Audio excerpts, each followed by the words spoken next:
This section of the residential listing contract is where liability prevention truly begins.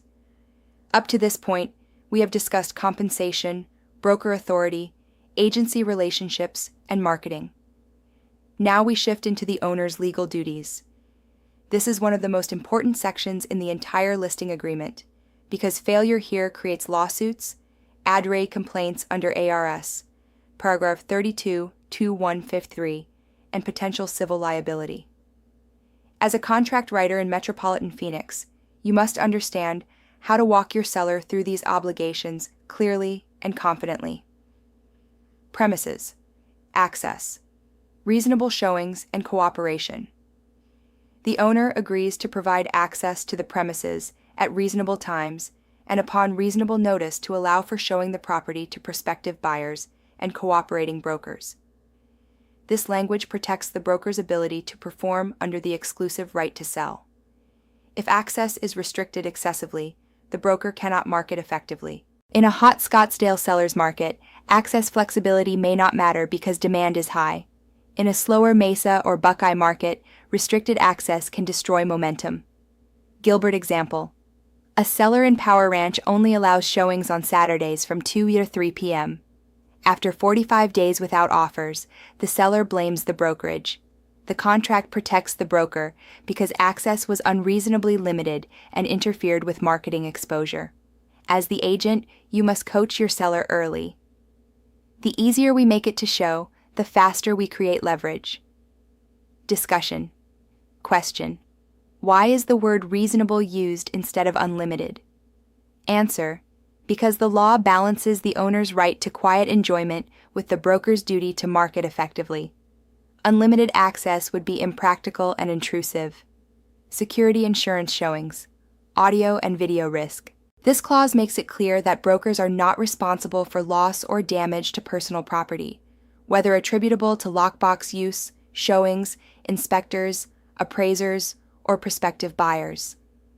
The seller must safeguard valuables and obtain proper insurance coverage. In Arizona, especially in high-end Paradise Valley or Chandler luxury listings, sellers often have jewelry, firearms, art, or collectible items. You must instruct sellers to secure these items before marketing begins. The agreement also warns that visitors may record or take photos, and that the owner should post notice if audio or video recording devices are present. Arizona is a one-party consent state for audio recording, but secret recording during showings can create legal risk and distrust in negotiations. Practical implementation. During your listing appointment in Queen Creek, ask, "Do you have any recording devices installed?" Advise them to disclose and post notice signage. Discussion question. Why does the contract emphasize that broker does not maintain insurance for the owner's benefit? Answer. To clearly allocate risk and prevent negligence claims against the brokerage for theft or damage during showings. Adverse information and continuing disclosure obligations. This is one of the most legally significant paragraphs in the listing agreement. The owner affirms that they have disclosed all material latent defects and material information known to them. This includes sewer or septic systems, liens, past infestations, pest treatment, or structural repairs. Arizona law requires disclosure of material facts even if not asked. This duty has been reinforced in case law such as Hill v. Jones, where failure to disclose termite damage resulted in liability. Material facts are those that would affect the buyer's decision or the price they are willing to pay. Phoenix Metro. Example. A Mesa seller previously repaired a foundation crack caused by soil settlement. Even if repaired, it must be disclosed because it materially affects value and buyer decision-making. The seller must continue updating disclosures during the term of the listing if new information becomes known.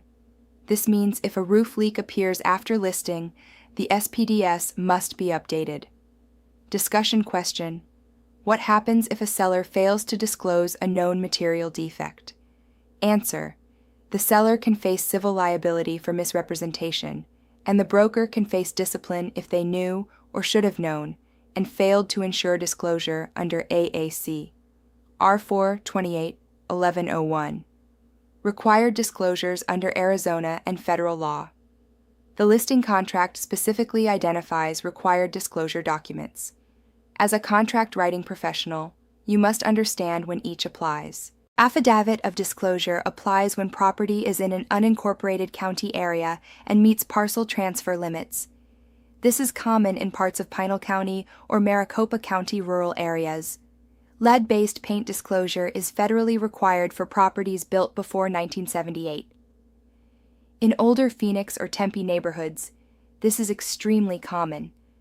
Failure to provide this disclosure can result in federal penalties. Domestic water well addendum is required if the property is served by a private well. This applies frequently in rural Queen Creek or Rio Verde. FIRPTA. Certificate applies when a seller is a foreign person. Federal law may require withholding up to 15% of the purchase price. You must never give tax advice, but must ensure the certificate is completed. HOA addendum applies in most Phoenix Metro master planned communities, including Power Ranch, Eastmark, and Verrado. Insurance claims history requires the seller to provide 5 years of claims history. This can significantly impact insurability and buyer underwriting. Lease disclosures apply when selling tenant-occupied property. The residential lease owner's property disclosure statement protects both landlord and buyer. SPDS remains the core disclosure document in Arizona resale transactions. It is not required by statute but is industry standard and critical for risk reduction. Solar addendum applies when panels are leased or subject to financing. In Gilbert and Peoria, solar assumptions are common and can derail transactions if not disclosed early. Discussion question: why is it critical to identify leased solar systems early in the listing process? Answer: because assumption or payoff terms can impact buyer qualification, lender underwriting, and closing timelines. Recommendations and independent investigation. The contract makes clear that any recommended vendors, escrow, title, lenders, inspectors, contractors, must be independently investigated by the owner. This protects against claims of improper referral relationships or reliance. Under RESPA and Arizona law, compensation arrangements must be disclosed and compliant. If the brokerage receives compensation, that relationship must be transparent. In Phoenix Metro practice, always use a written affiliated business disclosure when applicable. Discussion question: why does the contract emphasize independent investigation of vendors? Answer: to prevent claims that the broker guaranteed or warranted the vendor's performance. Mechanics liens and protection of title. The owner agrees not to allow mechanics liens to be recorded during the term of the agreement. A lien clouds title and can delay or prevent closing. Mesa example: a seller hires a contractor for a kitchen remodel and fails to pay. The contractor records a lien. The listing contract protects the brokerage and requires the seller to resolve it before closing. Indemnification and risk allocation. This final portion is powerful. The owner agrees to indemnify and hold harmless the listing broker, MLS, and associations from liability arising from misrepresentation or failure to disclose. This does not excuse a broker from statutory duties, but it does provide contractual protection when the seller provides incorrect information. This reinforces your duty to document everything. Email follow-ups, SPDS updates, and written communication are your shield under ARS. Paragraph 32-2151.01 Record Retention Requirements. Bringing it all together. Owner obligations is where legal risk shifts heavily to the seller, but only if you properly educate and document. As a professional contract writer in Arizona, your role is not just filling blanks. It is managing liability, protecting your client, and protecting your brokerage. If you coach your sellers clearly on access, disclosures, insurance, liens, solar, HOA, and statutory obligations, you reduce risk dramatically.